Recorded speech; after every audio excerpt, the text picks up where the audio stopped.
Hello, listeners. Today's guest is Scott Miller, founder of MarketReady. Scott and I know each other from the Food Execs. I believe this year, 2026, Scott Miller is the vice president of the Food Execs. So I have 4 more years to go. Scott has 1 more year till he becomes president. But we're super excited to have you here, Scott. We will just dig right in and jump right in. Scott, could you tell us a little bit about yourself, your passion, how you got into this industry? Yeah, well, thanks for having me. It's great to be here, a longtime listener. So excited to be on this side of the mic. So I'm Scott Miller, like Lara said, founder of MarketReady. I grew up in suburban Toronto, a fairly, you know, undescript place to live. I went to Wilfrid Laurier University. And then one of the exciting things for me was I got to do an exchange to Japan in my last year of university. And that really gave me the travel bug. I was really mesmerized by Asia. My spring break during that year, I went to Thailand to travel around. And that was something that really opened my eyes to a bigger world, started me on the path that I'm a part of now. So when I came back, graduated university, I ended up in Vancouver. My parents had just moved here, and I found a graduate program at Capilano College. And the program was designed to bring Canadians to Asia and students from Asia to Canada to really foster that Pacific gateway. And through that program, I worked to learn a little bit more about other countries in the region, and ultimately ended up moving to Thailand to work. And that's sort of where I started my career in food. I ended up working for a cooking oil and rice manufacturer, or more rice exporter, and had a great chance to experience the world and learn about food that way from a manufacturing perspective. So it's a bit of a different path than a lot of people in the CPG space get. I really started out in the early days looking for people in other countries to buy products from my company. So I had a chance to go to all of these international trade shows: Cial, Anuga, Fine Food Australia, FoodX in Japan, back in the early days. But for me, there was no playbook. This was a few years ago. So we were still using fax machines. We were still using phones to reach out. And you really had to hustle to find a way to get into a new country. And the playbook at that time was, the whole world is your market. Go out and find opportunities as an export manager. And there was a lot of hustling, and that's kind of what got me into what I do now. I came back to Canada.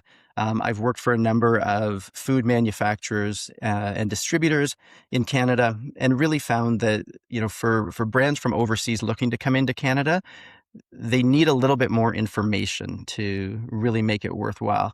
You can't just go out and say, I've got a great product, and then the retailers list it, and then everything starts going. There's a lot more to it.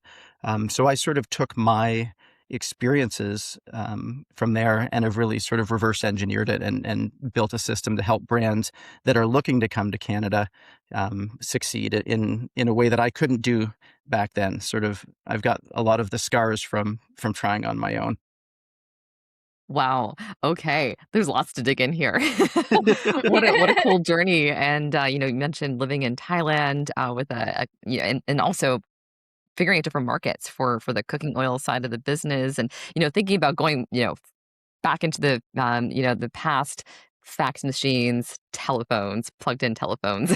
What Dial were up. some of them? What were some of those major challenges? Yeah. Especially when you didn't have a playbook or perhaps AI to dig in. How do I do these things? Yeah, I mean, at that time, there was a lot of trial and error. So a big thing for me was actually going to other markets, trying to understand what's happening. So walking the stores, exhibiting at trade shows, and meeting with other importers, distributors, retailers in those markets, and trying to gain an understanding of what would work in their market, having the humility to take that back to my team and develop something that actually would work for them. One of the great successes that we had early on is we found a partner in New Zealand who really believed in the product, but didn't like the format and the look of it. So, the company that I had worked for had been traditionally making this cooking oil in the bottle that's most available in Thailand, which I don't know if you know what that is, but it's a fish sauce bottle. Mm. So a fish sauce bottle is very readily available, but it looks like a rocket ship. And that Yeah. doesn't work if you're trying to offer premium cooking oil. So we found someone that believed in the product and was willing to work with us to develop a bottle, pay for the molds and really get something that would work for their market. Launched it, became the number one selling cooking oil in New Zealand. So that was a great kind of experience. But it was really finding the right partner to go through, right? And finding someone that saw the same vision as us. It was very difficult to take the existing product that did well in the home market and translate that into something that's going to do well in a foreign market. Yeah, great segue into sort of, is that the foundation that you've built sort of market ready on, or is this sort of the playbook that you talk about, the partnerships and really understanding the market before you bring a product into Canada? Yeah, it is. I think it's definitely understanding the market is key. And I do recommend to everyone a market visit is so important if you're looking Mhm. to come to Canada. I usually recommend they tie that into a trade show so Mm. that they can be here and they can see what other brands or products are doing in the market in order to get an understanding. And then go look on the shelf, see what's happening in the stores because they're very different. What's exciting, for example, at the CHFA show, that might Mhm. be 2 or 3 years ahead of what's actually happening in the supermarket, Mm. right? So you need to sort of look and take in 2 pieces of data to do that. Then on top of that, really understanding who the players are in the market, what's unique to them, right? Canada, very concentrated market, Mhm. with retailers, it's about 80% in the top 5 retailers. Is that really the right approach for a brand coming into Canada? Should they come in and go to one of the top retailers right away, or is it better strategy for them to come in and test it out with independent DSD retailers that might be willing to take a chance on something new, provide valuable feedback, but still you're selling the product. So I think understanding those pieces are important. And also, how do you get your product to market? There's a lot of different ways. You can ship direct to the retailer, you can find a distributor, you can set up your own company in Canada. It's really important to get that sort of figured out right away before you start going because your costing model depends on that, right? And if you make the wrong choice, you're probably going to be tight on your margins right off the get-go. And there's plenty of opportunities to educate people about your product and it's not all free. So it is important to keep a little bit, in the model to support your product. Yeah, really interesting and really good points, especially around margin and thinking about bringing the product market fit. And I think about Canada. We know it's such a big country, and then of course there's concentration of populations, in not all over the country, but in specific cities. Not necessarily template, but thinking about the larger cities that you target first, or how do you typically work with brands? Say they're an established brand overseas, and they've had wild success, perhaps in their market now. The goal is to bring these products to Canada because, seeing a lot of trends at CHFA, for example, or other trade shows, like what would be your first approach with this brand? Yeah, so the brands that I like to work with, kind of the sweet spot for me, are brands that have been successful in their home country and have exported to one other country.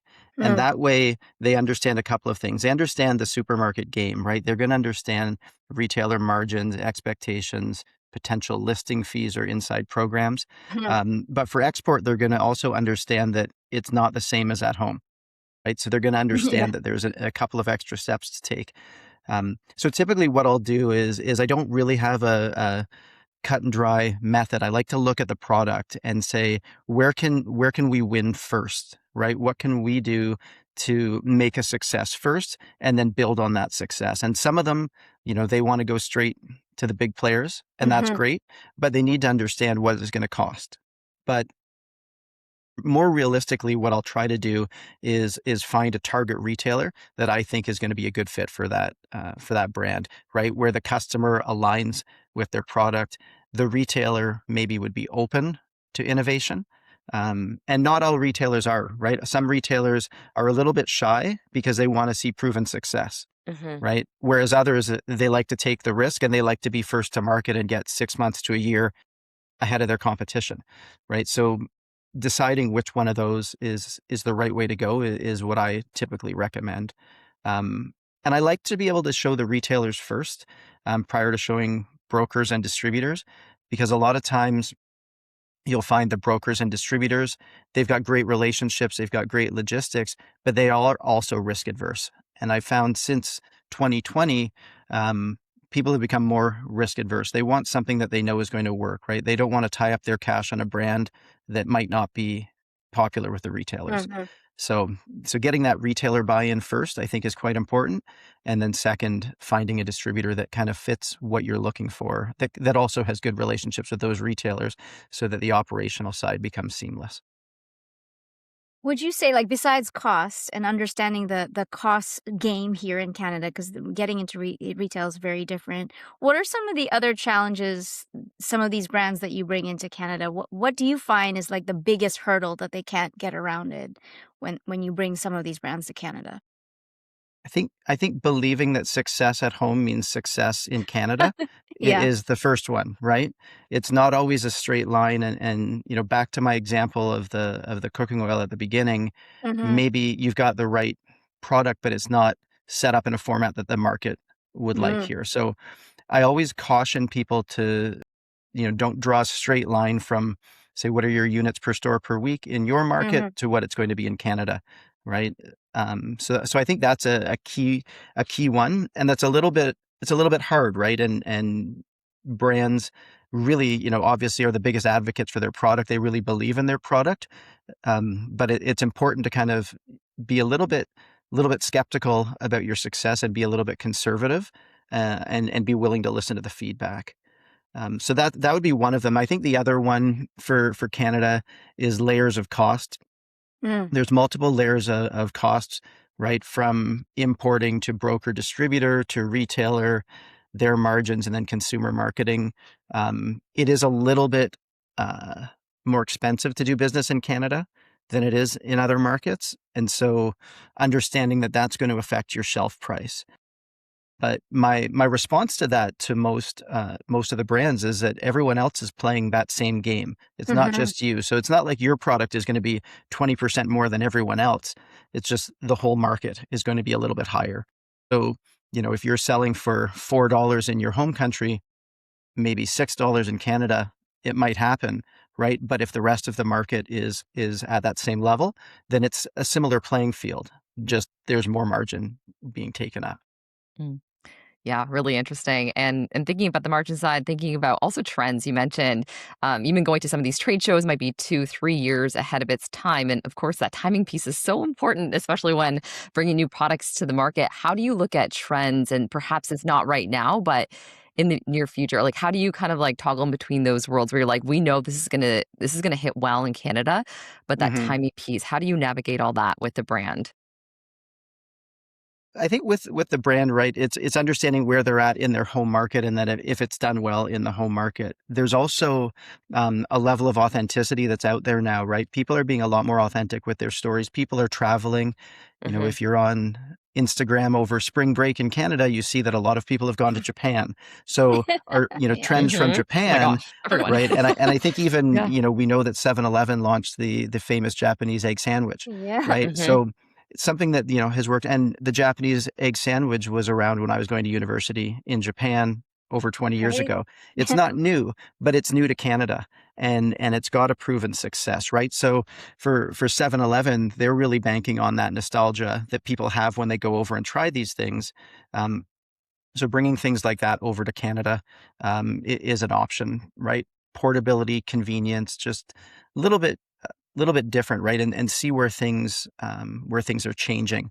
I think, for me, one of the other neat trends in Asia is there's a lot of convenience stores, right? There's a lot of grab and go, busy people, younger people taking snacks or taking smaller pieces. You're seeing more of that in the urban centers, right? Where some of the Mhm. larger retailers are now having smaller formats in city centers, which are designed around convenience.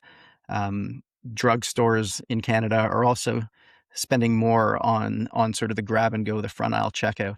So I kind of look at that and say, what's working in your system at home that you can bring here, and maybe your home market is a couple of years ahead of where Canada is in this particular area, right? In Mhm. other areas they may be behind, but what can you do there to stay ahead? Do you find though, is the Canadian consumer, I mean, you talk about convenience and the grab and go, is the Canadian consumer a little bit different in terms of what they like, and how does that translate to the retailers, and how you position some of your products for the Canadian consumer? Are they truly different from, say, I don't know, anywhere else in the world? I feel that their wants are the same. They Yeah. just don't have as much access, right? Mm. And you can look at this, you know, a US chain like Trader Joe's is very popular in Canada. Even though we can't Yeah, get the I know. products here, people will go down to Trader Joe's, make a specific trip to try these Mm. products.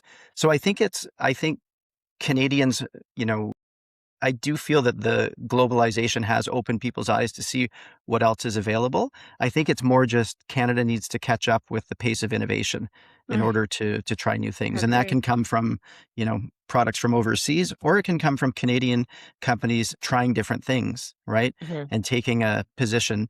Maybe some of these brands aren't going to come to Canada. So it'd be an opportunity for a Canadian brand to take a positioning statement from a brand that's doing well in, say, the US, Australia, Japan. Mhm.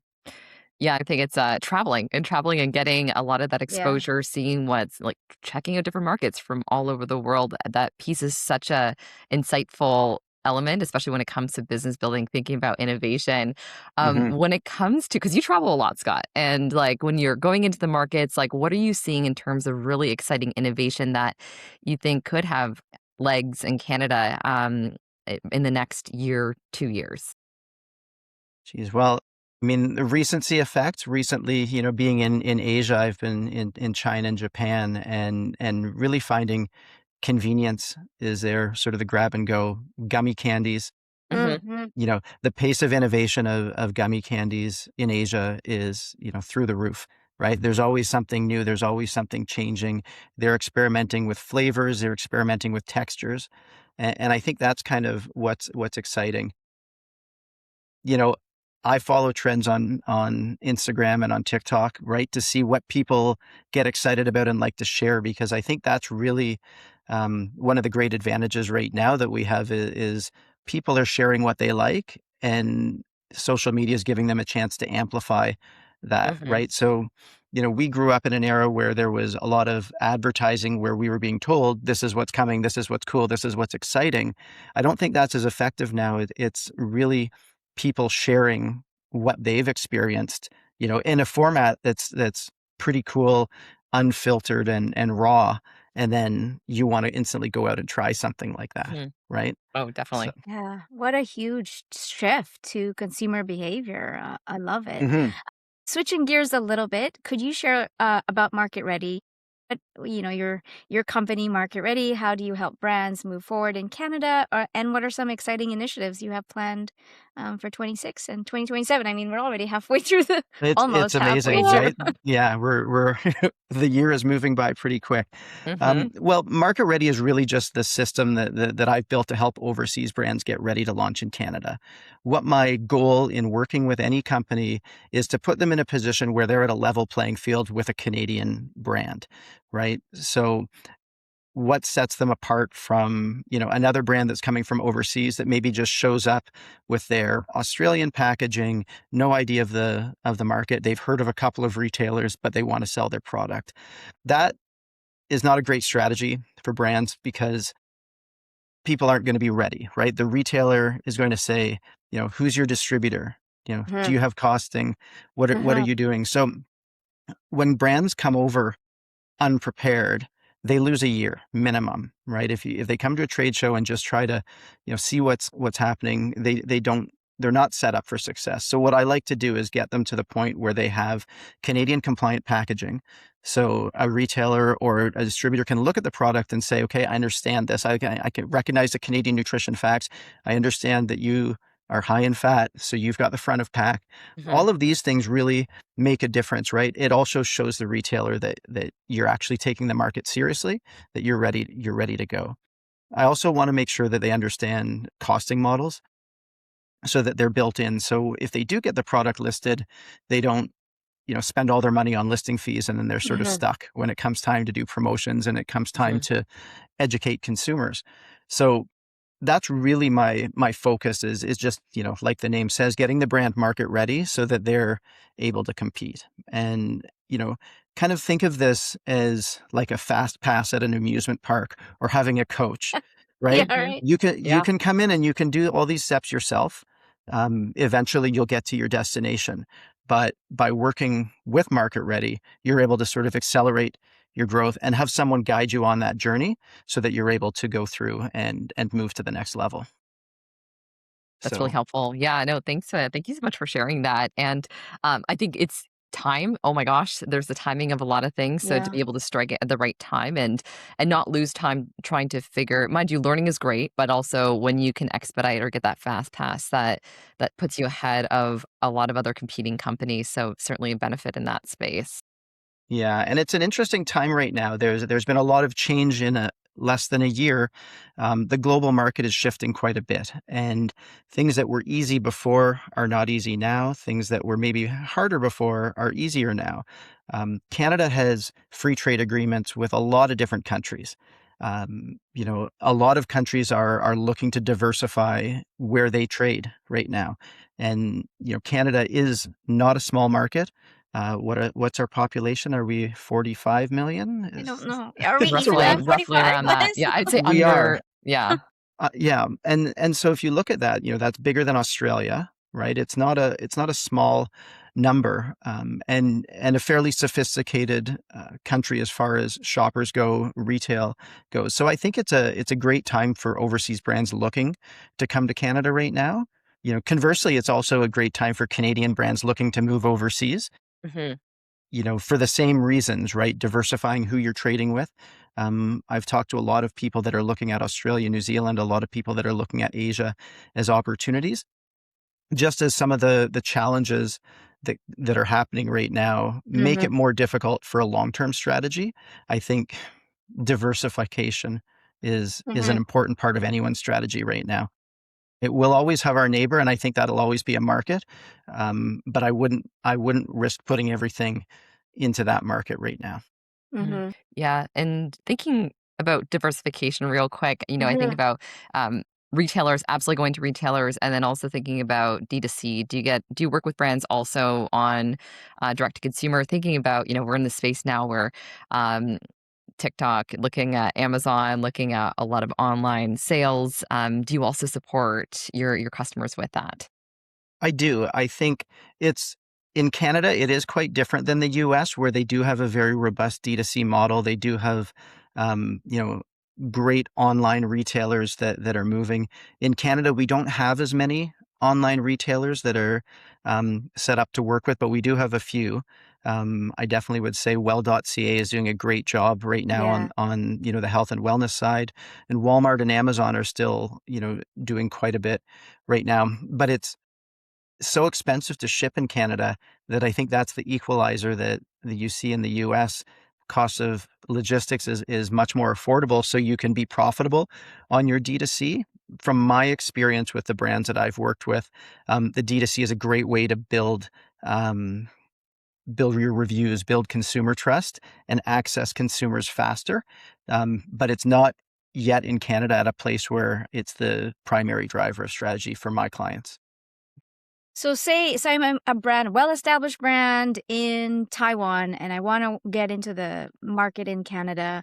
I have great numbers in my retail store.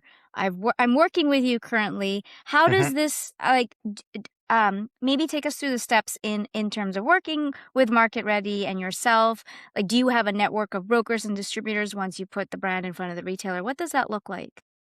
So typically what I'll do is I'll set up an initial call and an initial assessment, right, to understand them, understand their goals, and what their timelines are, right? And then we'll typically work on a few of their products that make the most sense for Canada. Do Mm. a quick market survey to see if they're, if there is a fit in the market, if their costing works. We'll work on costing models and Canadian packaging if they decide that they want to move through. And usually what I'll try to do is line this up to a trade show and recommend that they come and exhibit at a trade show with these pieces put together. That's sort of a phase one. Yeah. And then definitely I've got relationships with a lot of the brokers, retailers, distributors. So making the introduction is something that I do help with, but I typically like to have them involved in the process to select, Mhm. right? Because this could be their partner long term Mhm. in the future. Absolutely. You know, I get a lot of messages on LinkedIn asking if I can connect people with brokers and distributors, and that's typically not what I do, because it's a two-way street. If I'm sending things to brokers and distributors that are not ready, that are not prepared, it wastes Yeah. their time, right? So Agreed. part of the reason why I have the good relationships with the brokers and distributors is that they trust someone that's worked with me, has gone through these steps to be ready, right? And that they understand things. So there's not a lot of these initial surprises in the conversations. So that's typically how I work. So I'm hoping if anyone's listening to this on LinkedIn thinking, oh, I'm just going to ask him to connect me with the top 5 retailers and top 10 I know, distributors. right?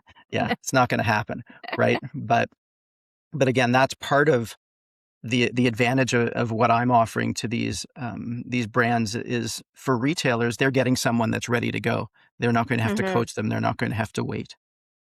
Yeah, that's huge. I think also pressure testing, you've got your yeah, ready, the readiness, essentially like market Hmm. ready, you're ready to go. And I think Yeah. obviously it's tied into your reputation and just being able to connect brands when the time's right as well. So I think that thanks for being clear about that, because I'm sure you Yeah. probably get quite a few people reaching You out bet. with those hot questions. I do. Yeah, for sure. And I was curious, Laura and I talk a lot about technology. We dig into all these wonderful areas, and AI obviously being a big area of interest. How are you Hmm. leveraging AI? Do you leverage AI? And tell us more. Tell us more about your journey and in that space. Well, as you can imagine, AI is moving faster than I can keep up, right? Yeah. Like So all of Laura and us, I yeah. we do talk about this, fairly regularly when we get together. Um, Definitely, in the early stages, thought partner, right? Bouncing ideas, validating off AI. I'm looking at building agents that can help me assess brands that are looking to come in, right? So that I don't have to do the work. We'll have the criteria that we can go through. The brands can submit a form, go through and sort of auto select and review the brands, which is great.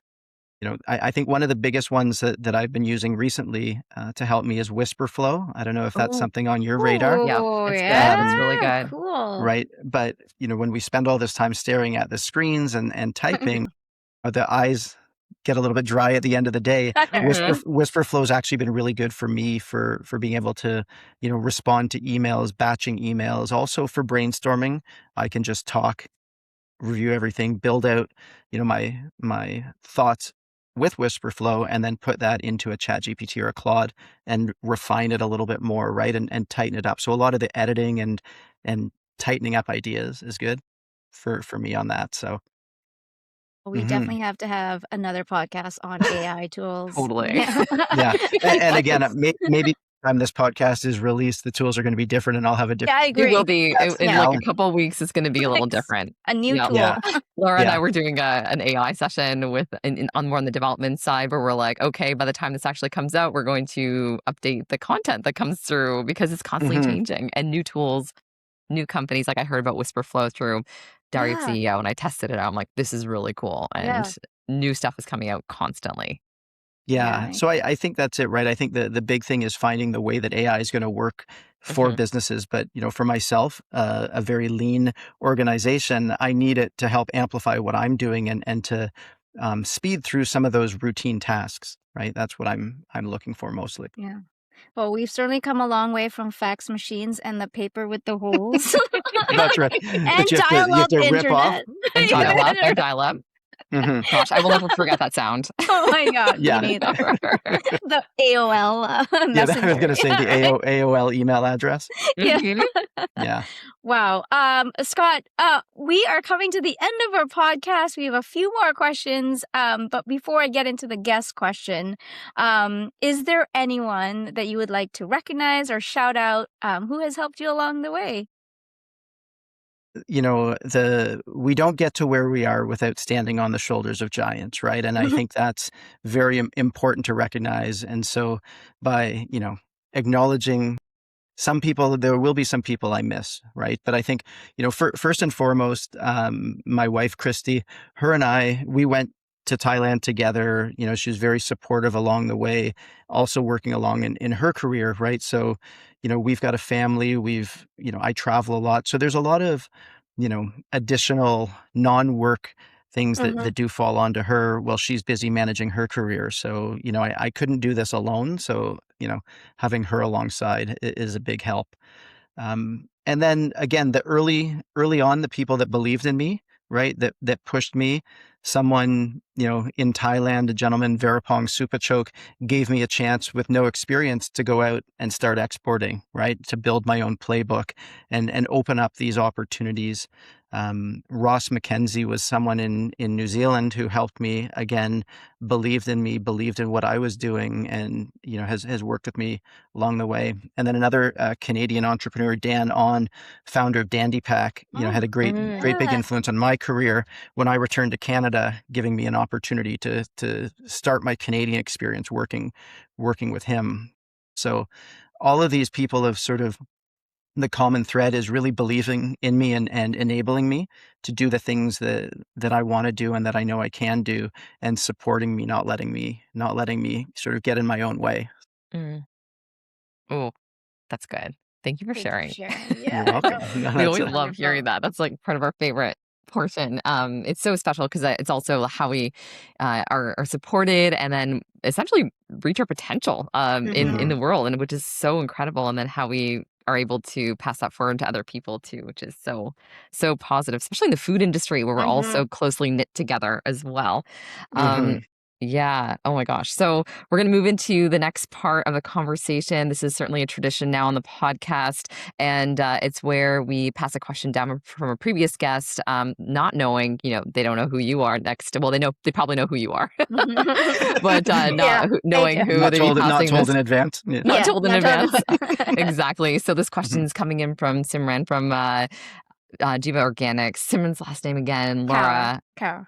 Perfect. Kaur, Kaur. Yeah. Amazing, from Jiva Organics. And her question is, what is a one piece of advice you would give to a CPG founder on getting into retail? Almost like that secret sauce. I'm ad-libbing here. Yeah. And Yeah. And would you two-part. Yeah. would you personally take this advice? So this is Oh, a wow. this is a double-decker question. Great. Well, so I do know Simran, and I know Simran, they're always tough questions. Yeah, So, no. Great question. right? She works hard, and she, and this is probably a question that she's got on her mind. So, Yeah. but it's a great question. Um, what I would say is very earlier on, get yourself a board of advisors, and it doesn't have to be paid. Find people that you admire, that are, have been on a similar journey for you, to you, and find out what they did and what they worked, right? I read a lot of books, right? That's where I find a lot of my advisors, but also being brave enough to go out and talk to someone who's a few steps ahead of where you are is really the best way. And this industry, it used to be a very closed industry where people didn't like to share, but I've found now that people are a lot more willing, especially our generation that have been doing this for 20, 25 years, like to give back to people that are starting the journey. So that's what I would do 100%. I would take that advice, and I do that for myself, right? I am building my own board of advisors that are steps ahead of me on what I'm doing to help me in my journey. So Yeah. Yeah. Oh, I love that. Really good advice. taken that advice. Scott has given me that. I read some of his books that he's recommended. It's on Ooh, the, yeah. okay. Yeah, I will share it with you. I was We gonna can say even we'll put need it as a list. we've got a bit of a list going. Actually, Laura and Yeah. I were fanning over some of the books that we're both reading Yeah. as It's well. tough to keep up, right? Oh, There's a lot of great yeah. content out there, and Totally. but the recommendation is what moves things up my list. If someone says you have to read this, and if I Got trust to. that Yeah. person, then it goes up from what I've found. Yeah. Okay, what are you reading right now? Just out of curiosity. I feel like you've got a juicy book. So I'm reading "Buy Back Your Time" by Dan Martell. And I think I don't know if you're familiar with Dan. He's a Canadian entrepreneur with a theory of that you shouldn't be investing time in tasks that you do that you could offload to someone else at a rate lower than what you would pay yourself, right? And then that way you free up your time to work on the stuff that only you can do. And Dan's got a great system to work on this. And yeah, that book is I think it's actually in my bedroom right now. It's usually Nice. right beside me, reading it in between meetings when I've got an extra 5 minutes. And someone great to follow along on Instagram as well. He's got great content, so that would be my top recommendation today. Cool. Amazing. I I just love wrote it. that down. Yeah, Thank you. we're gonna put that in the show notes. Definitely. I like it. Amazing. Yeah. Okay, your turn, Scott. What is the one question that you would leave for our next guest without knowing who the next guest is? Okay, great. And I know that you've got a diverse group of guests, so hopefully, Yeah, we do. this is a question. But I think for me, this is something that I, ask myself every day. With the recent changes in globalization, and there's things changing every day, and it's impacting everyone in different ways. What is the biggest impact that you've seen because of the recent shift in globalization? How has it impacted your business? And then what are you doing to prepare yourself for the next 5 years, given current global situation? Mm, Wow. Good Wow. question. Yeah. Great That's a question. tough one. Yeah. Yeah. We'll It's keep too you bad. Too posted. bad I couldn't give it to Simran. I'll probably just send it to her anyway. Yeah, I think you But should. Yeah, you should. I You should. yeah, I can't wait to hear what your guest has to say about that, because it's amazing, right? We've had difficult situations in the past 5 years. We've had COVID. We've had in BC. We've had the atmospheric river that washed out Oh, transportation lanes. But crazy. everyone finds a way. So Mhm. what is the next way going to be? So I'm excited to see how people react to what's going on today. Absolutely. Ooh, we'll keep Oh, you posted. Well, okay. Well, Scott, we'll let you know. thank you so much for joining us. It's been such a joy, and this is just the tip of the iceberg. I'm sure people would love to connect with you as well. So some of the best ways to reach out to you would be So I would say the most interactive way is on Instagram. My handle is the first three letters of my first name and first three letters of my last name, ScoMill. ScoMill. So Let's go, yeah, Mel. Okay. follow me there. That's a little bit more interactive and real. LinkedIn is again a very professional platform that I'm using, but it's a little bit more scripted and formal. So follow on both if you like, and definitely feel free to reach out to me on any of the platforms, any of your guests that have questions or are curious. I'm open to chat. And then also in person, as Lara mentioned, we're both part of the Food Executives Club of Vancouver. We hold monthly meetings and social events. So find us and come out and see us. It's a great way to connect with your local community if you're based in Vancouver or if you're traveling through.